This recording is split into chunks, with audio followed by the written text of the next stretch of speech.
Come. Ah, there you are, 008. What do you know about global warming? It's all to do with the fossil fuels that we burn. And it really is quite a serious problem. But no one really seems to care about it. Well, no one really important, that is. Like the government or anyone. The mission, 008, should you choose to accept it. This comes from the highest level, or much higher than that.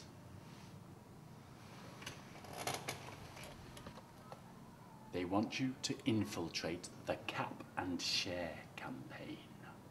Take a seat, 008.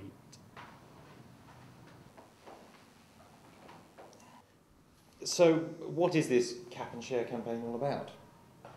It all starts with deciding on a cap, a limit, if you like, on the amount of CO2 that each country is allowed to produce.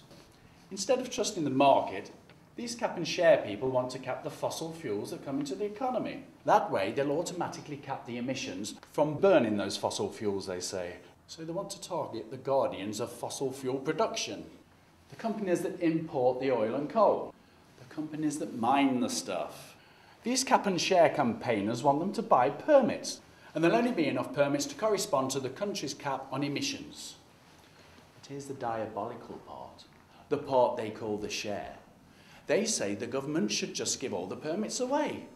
Each person will have a permit as their share of the country's cap.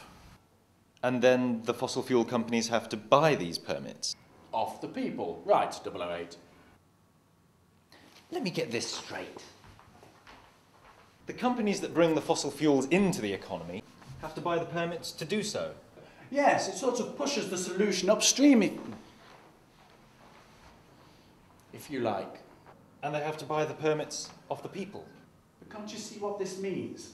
Instead of a small army of civil servants chasing around after people, trying to get them to switch off a light bulb here or get onto a bus or a train there, it'll be run by a handful of clerks. Just checking on a few companies, making sure they've got enough permits to justify the amount of fuel they're bringing into the economy as a whole. It's madness. Genius. It all happens at the refinery and the mine. And then they just reduce the amount of emission per permit each year. The prices of everything will go up. So will the price of the permits. The people will get the money from selling them to offset the higher energy prices. In fact, anyone with a smallish carbon footprint will come out ahead. That means lots of ordinary people will make a profit. Exactly. It has to be stopped. There's a lot at stake. The whole way we do business. What could be more important? The world, sir?